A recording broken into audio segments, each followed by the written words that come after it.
అసలు నా కొడుకు ఇంకా రాజకీయాలలో అడుగే పెట్టలేదు.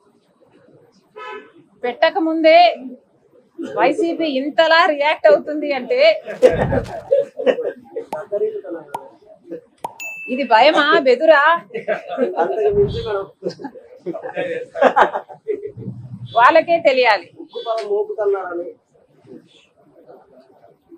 కానీ రాజారెడ్డి అని నా కొడుకుకి నామకరణం చేసింది స్వయాన రాజశేఖర్ రెడ్డి గారు. వైసీపీ సైతాన్ సైన్యం ఎంత అరిచి గీ పెట్టినా నా కొడుకు పేరు వైఎస్ రాజారెడ్డే.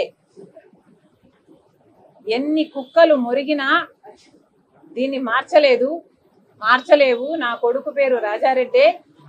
నా కొడుకు రాజశేఖర్ రెడ్డి వారసుడే.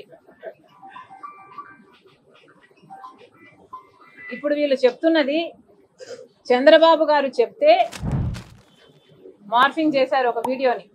నేను కూడా చూసాను, ఆ టీం కూడా పెట్టింది. మార్ఫ్ చేసిన వీడియోలో చంద్రబాబు గారు చెప్తే నా కొడుకు రాజకీయాలలో వస్తాడు అని నేను చెప్పినట్టు కష్టపడి మార్ఫింగ్ చేశారు. చూస్తే నాకు చాలా నవ్వు వచ్చింది. ఇంత కష్టం మీకు అవసరమా అనిపించింది. చంద్రబాబు గారు చెప్తే నా కొడుకుని రాజకీయాలలోకి తీసుకొస్తాను అని మీరు చెప్తున్నారే, మరి ఎవరి చెప్తే జగన్మోహన్ రెడ్డి గారు ఉపరాష్ట్రపతి ఎన్నికల్లో ఒక ఆర్ఎస్ఎస్ అభ్యర్థికి మద్దతు ఇచ్చారో వైసీపీ సమాధానం చెప్పాలి. నిస్సిగ్గుగా ఈరోజు మిగతా వాళ్ళ గురించి మాట్లాడుతున్నారు. నిస్సిగ్గుగా జగన్మోహన్ రెడ్డి గారు స్వయంగా ఒక ఆర్ఎస్ఎస్ అభ్యర్థికి మద్దతు ఇచ్చారు అంటే ఇది ఎంత అవమానకరం. అసలు రాజశేఖర్ రెడ్డి గారు బీజేపీని వ్యతిరేకించిందే బీజేపీ ఆర్ఎస్ఎస్ సిద్ధాంతాన్ని ఫాలో అవుతుంది కాబట్టి.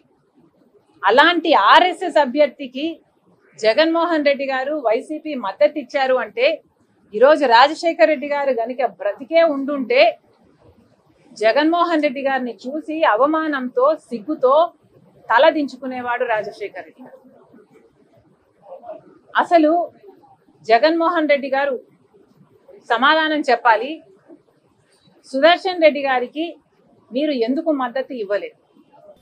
వాళ్ళు వాళ్ళ పనులు చెప్పుకోవాలి, అంతేగాని పక్కన ప్రతిపక్షాన్ని వాళ్ళు మళ్ళా విమర్శిస్తున్నారు అంటే వాళ్ళకి వాళ్ళు ఏం పని చేయలేదనే కదా. సో వాళ్ళు మమ్మల్ని విమర్శిస్తున్నారంటే వాళ్ళు ఏం చేయలేదు, ఏం చెప్పుకోలేకున్నారు. కాబట్టి జగనన్న వస్తే నవరత్నాలు ప్రతి ఇంటికి చేరుతాయని ఇస్తున్నాము. పులివెందుల ప్రజలకు అంటే గత 30-40 ఏళ్ళుగా మా ఫ్యామిలీ ఎట్లా వాళ్ళకి ఏం అవసరం ఉన్నా కూడా మేము స్పెషల్గా హామీ ఇకపోయినా వీఆర్ దేర్ ఫర్ దెమ్. మేము వాళ్ళకి అందుబాటులో ఉంటాము.